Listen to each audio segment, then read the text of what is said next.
Hello friend, आप लोग CUT का एग्जामिनेशन की तैयारी कर रहे हैं तो आज जो है फाइन आर्ट्स का जो प्रिपरेशन आपका कराने वाला हूं। तो खास तौर पर जो स्टूडेंट जो फाइन आर्ट्स को लेकर काफ़ी ज़्यादा एक्साइटेड हैं, तो आज हम बंगाल कला की शुरुआत कैसे हुई है। बंगाल कला की शुरुआत से पहले मैं बताऊं तो कंपनी शैली की स्थापना 18वीं शताब्दी की गई। यहाँ पर अंग्रेजों ने देखा कि यहाँ के जो इंडियन आर्टिस्ट हैं वो काम करने में अर्थात पेंटिंग बनाने में, चित्रकला करने में, वॉल पेंटिंग करने में काफ़ी ज़्यादा महत्वपूर्ण माने जाते थे।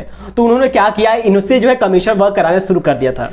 और ईवी हेवेल और जो अवनींद्रनाथ टैगोर थे, दोनों ने मिलकर जो है बंगाल शैली का आंदोलन छेड़ा था, जिसके तहत जो इंडियन कल्चर के जो लोग थे उन्होंने जो है इसमें साथ दिया, जिसके वजह से ये जो है एक पत्रिका के द्वारा निकाला गया, जिसकी वजह से जो है बंगाल कला स्कूल 1920 में खोला गया था, जिसके तहत जो है महत्वपूर्ण कलाकार हमारे सामने आते हैं, जैसे कि नंदलाल बोस, विनोद बिहारी मुखर्जी, राम किंकर बैज, देवी प्रसाद राय चौधरी, ये सारे कलाकार इसमें आते हैं जी। इंडिया के सबसे लोकप्रिय कलाकार राजा रविवर्मा यूरोपीय पत्ती पर जो है काम करने वाले, इंडिया में पहली बार जो है ऑयल पत्ती पर जो देवी देवताओं को दर्शाने वाले राजा रविवर्मा का नाम हम कैसे भूल सकते हैं। उन्होंने इंडिया में लिथोग्राफी प्रिंटिंग प्रेस खोलकर जो है सस्ते दरों में जो है बनाई। उनकी खास पेंटिंग आप समझ सकते हैं, वो पेंटिंग है कृष्ण को द्यूत के रूप में। लेकिन जब ये पेंटिंग प्रसारित किया तो यहाँ के जो इंडियन कल्चर के लोग ने इसको विदेशी माना। क्यों माना? क्योंकि इसमें जो टेक्निक यूज की जा रही थी वो यूरोपीय थे, और जिसके वजह से जो है काफी ज्यादा जो है विवाद हुआ था इसको लेकर। जो है 1937 में जो है नंदलाल बोस को जो है गांधी जी ने बुलाया था कांग्रेस में पैनलों को चित्रित करने के लिए, जिसमें जो है नंदलाल बोस ने 400 से अधिक जो है किसान ग्रामीण से संबंधित उन्होंने चित्र बनाए थे। और यह चित्र देखकर उन्होंने गांधी जी ने इनसे काफी प्रभावित हुए और उनको ढेर सारी शुभकामनाएं दी कि आप जो है ऐसे ही जो है हमारे राष्ट्र के लिए जो है अपने चित्रों से सुसज्जित कराइए। इंडिया में जो है सबसे पहले जो बंगाल शैली की स्थापना करने वाले अवनींद्रनाथ टैगोर को हम कैसे भूल सकते हैं। इन्हीं की वजह से जो है यहाँ बंगाल में जो है स्कूल की स्थापना हुई थी 1920 में, और इन्होंने ही जो है ईवी हेवेल के प्रोत्साहन से जो है ये बंगाल स्कूल खोला था। और खास बात याद रखिएगा, इनकी दो पेंटिंग बहुत महत्वपूर्ण निकल के आ रही है। पहला जो है भारत माता जो पेंटिंग है वो, और दूसरा जो है यात्रा का अंत जो पेंटिंग है वो सबसे खास मानी गई है। इसके अलावा एक बात ध्यान दीजिएगा, वास्तु तकनीक के जन्मदाता इन्हीं को माना जाता है, और इन्होंने जो है भारतीय जो युवा थे कला के क्षेत्र में उन्होंने काफी प्रोत्साहित किया, ताकि वो इंडिया में जो इंडियन की कल्चर्स है, इंडियन की जो लोक कलाएं हैं, उनको बढ़ावा दिया जा सके। भारत की पहली महिला चित्रकार को हम कैसे बोल सकते हैं? अमृता शेरगिल। अमृता शेरगिल जो है वैसे इनका जन्म वही हंगरी में हुआ था, उनकी शिक्षा भी हंगरी में हो गई थी, और इंडिया में आकर उन्होंने काफ़ी महत्वपूर्ण इनका योगदान है। इन्होंने जो है अजंता एलोरा की गुफाओं से प्रेरणा ली, और ख़ास बात ये है, ध्यान दीजिएगा कि इन्होंने इंडिया के अलग अलग स्थानों पर पेंटिंग प्रदर्शनी लगाई, और साथ ही साथ इन्होंने जो है ये इंडिया की जो महिलाओं के लिए जो है काफ़ी ज़्यादा प्रेरणा का स्रोत रही हैं। और इन्होंने इंडियन की पेंटिंग्स को जो है एशिया लेवल तक पहुँचाने का काम किया, मतलब अंतरराष्ट्रीय लेवल तक इनको पहचान दिलाने का इन्होंने कोशिश किया है। और ये अल्प आयु में इनका जो है देहांत हुआ। इनकी खास एक पेंटिंग है ऊंट, जो काफी लोकप्रिय है, जो 1941 में जो है 1941 में ही इनका देहांत हो गया था। बंगाल के चैतन्य सिद्ध कलाकार कहे जाने वाले क्षितिज मजूमदार को हम कैसे भूल सकते हैं। उनकी एक कृति है जो आपको याद रखनी चाहिए। एक कृति का नाम रासलीला, जिसमें कृष्ण और गोपियों को एक स्तर में दिखाया गया है, और काफ़ी बेहतरीन तरीके से मनुष्य और भगवान के बीच के जो एक स्तर है उसको बड़ी खूबसूरती के साथ पेश किया गया। और ये वास्तु तकनीक की पेंटिंग है। यदि आपने ऑब्जर्व नहीं किया है तो जरूर ऑब्जर्व करिए।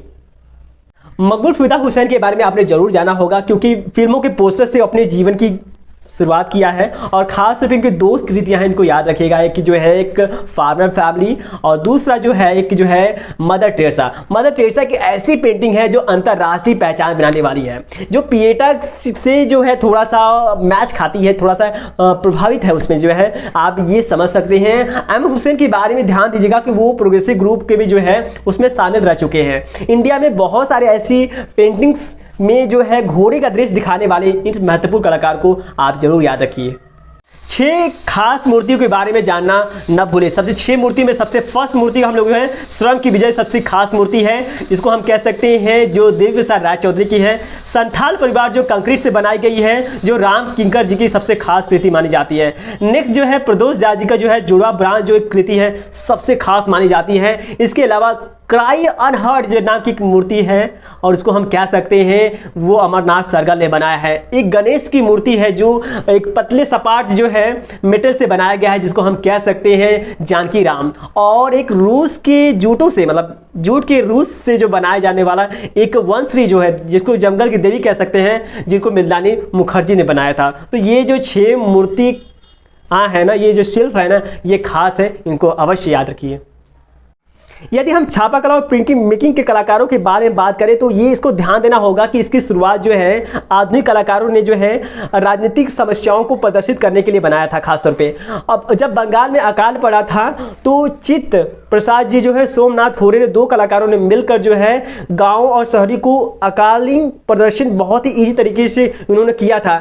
ऐसे और भी कलाकार हैं जो प्रिंटिंग मेकिंग में बहुत ही लोकप्रिय हैं, जैसे कि आपके जो है कृष्णा रेड्डी है, जो वॉलपुल क्रिएटिव तरीके से उन्होंने शो अप किया है। इसी तरह ज्योति भट्ट है, देवी की शक्तियों को काफ़ी अच्छे तरीके से और इजी तरीके से शो अप किया है। अनुपम सूद ने जो वॉल पर नाम की कृति बनाई, जो एक समस्याएं जो पारिवारिक समस्या है उसको बहुत ही अच्छे से शो अप किया है।